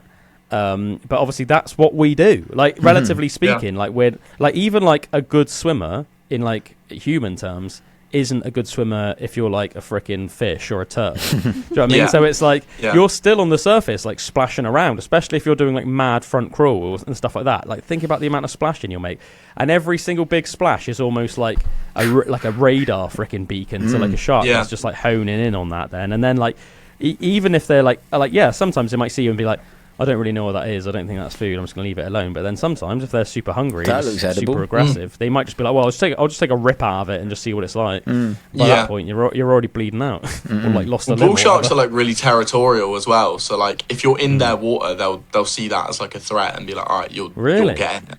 I think so. I didn't know that they had like territory, so to speak. Do you know what I mean? think so. Yeah, I think bull sharks will be quite territorial to their areas. That's mad, isn't it? That's crazy, man. Yeah. Nice, dude. But yeah. Any other little stories? I guess the other places to note, Noosa, Fraser Island, the biggest sand island in the world. You get to drive 4x4s through like the jungle and through on the sand beaches, which was really cool. I made like this big playlist on Spotify, because you've got no service there as well. That was one of the cool things about traveling, was like pretty much everywhere you go, you just didn't have service. So like on Fraser, you might remember on Fraser Island, I think, Drew, you had to like get in the songs one week for Paul or something. Yeah. Because I was away. That, man. PTSD. Yeah. But yeah, like I made this big playlist of like all these really cool songs. We're talking like, I don't know, Money for Nothing, Welcome to the Jungle, Highway to Hell, or like, I don't know, Carry On Wayward Son, stuff like that, right? And I'm just driving around on the beach. You've got 8 people in the back of your car, all just like listening to the music. You got playing loud. That was really cool. And like amazing. You camped there as well for a couple of days. So like you were all sat around the campfire telling ghost stories. Like I remember this Irish couple were telling me all these like Irish folk ghost stories. Which was really cool. Mate, that sounds amazing. Yeah, about like it was about like the devil coming to play cards and stuff like that. Which was just a crazy cool story. What's going on there? So that was Noosa. We also had Halloween in Noosa, where I went to like the piano bar, and that was a really Halloween fun in Oz like pretty? Is it like pretty similar to Halloween over here, or? Well, I was hanging out with a girl that was Australian at the time, and she was convinced that no one would dress up, and I really wanted to dress up, and she was like, no one does it here, you're not allowed to. Like, we're not dressing up. And I was like... Really? Right, no one dresses up in Australia? Everyone dressed up. She just didn't want to. Everyone dressed up. But I felt weird not being dressed up. Right. Mate, especially you, Ben, you love dressing up as well. Do you remember that Pandora's box we did, that Halloween, where you came in and I said you look like a Mexican goblin? Yeah. And you were like supposed to be like an alien. But you had like a little poncho on, and you had like the green and black face paint, and then you were wearing like a little tinfoil hat, which you've still got in the studio over We've there. got multiple of them. Oh, mate, it's so good. I can remember being in my car on the way to work that day and like catching eyes with a woman, like to my right, and I like looked at her and I was like, like drove off. Mate, I love that. I think I remember you at the time telling me that and saying that there's some other people who are just like giving you weird looks and stuff. I'd love that if I was just driving along and then I just like saw how you looked that day, just driving along. I'd be like, mate, that's amazing. I did look mental. I was just so green. That's a great memory, man. That's a great memory. But what? So I love how that girl though that you were hanging around with at the time just had like grew up in Australia, and somehow she just didn't think that people dressed up for Halloween, and then as you said, everyone did. Yeah, I don't really know what happened there. I was not best pleased with that. I guess one other story which I will tell you. Went to Brisbane and the Gold Coast. There was this funny, like, in one point we went into like a sex shop. It was like the Condom King, I think it was called. You know, funny. We're on a night out. You got to go in Condom King. And yeah. I remember going in there, and it was just an outrageous. I mean, I guess just a sex shop, but to me, it seemed outrageous at the time. Walking through, being like, "It's crazy." Like, we even got asked to go into like a private room, and I was like, "Where the hell's this going?" And then we went into this like weird private room which had like a secret door to get into, and there was just all these like crazy photos on the wall and stuff, and like bondage equipment, and like I don't know, it was mental, man. And there was yeah, I remember at the time there was someone that I thought was a child, and I was like, I turned to the person I was with, I was like, mate, that's like a child, like they shouldn't be in here. And then this dwarf turned around, and they were just like grinning from ear to ear, like they looked so pleased with themselves. I thought that's what you were going to say. Dwarf. I thought that's what you were going to say. That, oh, mate, that is amazing. That is so He looks so mischievous. Oh my god, man, that's hilarious. And the final story I'll tell you, in Byron Bay, I went to go do kayaking with dolphins. And in Byron Bay, it rained quite a bit for my first few days there, right? Which was a bit of a shame, because Byron Bay's beautiful. You kind of want the sun there, though. And we went out for this dolphin thing, like, in the morning. And it was just the coldest I've ever been in my life. We went out there, and it's supposed to be this really serene, beautiful experience that, like, you'll never forget, and it changes you as a person. And I went out there, paddling, getting splashed. It's raining hard, and it's so windy, and it's so cold, like ridiculously cold, and I'm legitimately like shivering, like I'm like convulsing at this point. And the people kept coming up to me like, "Are you okay? Are you okay?" "Yeah, fine. And the dolphins there was too many dolphins. Like, the dolphins came right up to us, and they literally are like going underneath your kayak. They're like all right up to you, looking at you. There's hundreds so many of them. Should be magical. It was cool for the first time we saw them, and then the guy was like, "Righty-o, there's a couple dolphins. We'll see another pod over here." And we saw like another pod in the distance. Right, we'll kayak out to them, go see those ones. You know, again, kind of cool. I've seen it now, and it's really cold. You know, I'm shivering. By this point, I kind of want to go home. And then, over there, crikey, another couple of dolphins. And I'm like, right, all right, we go see them. And I can remember the person I was in the kayak with turned around as we were looking at these dolphins, and they were like, you okay? And I was like, I wish these dolphins would just piss off. I was not happy at all. Oh man, that's brilliant. Awesome, dude. So then then we were out there for ages, and also there was there was so many weird characters on this kayak. Like, we at one point kayaked past this other guy that was he just kept stopping us to tell us jokes. He was leading like a surf camp, and he just stopped us and was chatting to like our tour guide and was like, "What do you call the jellyfish that can't swim?" And then would like list off a joke and then be like, "What? I got another one for you." And then it was just listing off all these like jokes, and I'm sat there, I'm getting hypothermia. I've never been this cold in my life, and I'm just fuming, like raging angry in this kayak, just don't want to hear your jokes. I just want to be out of the water. It was so bad, but in a way that became one of my favourite experiences because it was like comically bad. Like I couldn't believe how horrible of an experience that was to go and be like up close with dolphins. Oh man, yeah, that's crazy, isn't it? You'd think it would be like such like a lovely, like little serene thing to do. Yeah. I think it's meant to be like life changing, and people like cry and find it really beautiful. I was not happy, man. By the time it was done, I was like, God, I never want to see a dolphin again. I bet it made other people's trips though. Like, I bet there was other people there that was like, "Oh, do you remember that guy that was just really, really mad about the dolphins?" I think at one point, like as we were getting out, these two girls that were in a kayak turned to me and like, "We're not even cold," and I think I just swore it. I think I just swore at them. I think I was like, so done with that. I was like, "Why are you telling me that? I don't care." Yeah. Made that on purpose. That's funny. Like Bullwinkle's, you Stay from pussy. Hell. Yeah, I like the idea that you've just started a feud with dolphins as well, Matt, as well. Yeah, they went down in my rankings after that. Koalas are up. I like koalas, but dolphins. Koalas up, dolphins down. That's it, man. The humble koala has found a place in your heart. Don't koalas have like diseases? Yeah. Chlamydia and stuff. Yeah. Careful. Yeah. So you have to be careful, don't you, with them? Yeah, I can't like them too much. Yeah, you can't like them too much. So just like them from a distance. Be careful about that. They'll go cuddling koalas. They love a eucalyptus leaf as well, I hear. They do. They're basically what they such do, funny. They're such funny little animals because they should, by all means, they shouldn't exist because the eucalyptus like poisons them. But it's all that they eat. Weird, and it's all they can eat. That's mad. Man, what a mental creature living life on the edge. Exactly. So I'm gonna exclusively eat this poisonous doing it the proper plant. Aussie way. Yeah. Yeah, mate, don't care. Yeah. They spend all day just like sat in a tree sleeping, just all day, and they look so cute. But they'll just be like slumped out in trees. Yeah. I wish I could do that. Probably constantly trying to process all the poison, you know. Genuine. I think that is genuinely. They get like zero energy from their food. So they've just got to sleep all day. That's mad. Also, interesting thing about koala bears as well is that they're not actually bears, are they?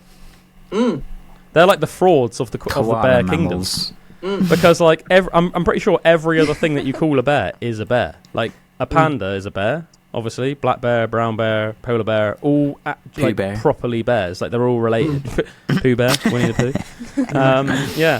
But the koala bear is like the little sneaky one. He's like, I'm a bear. Yeah.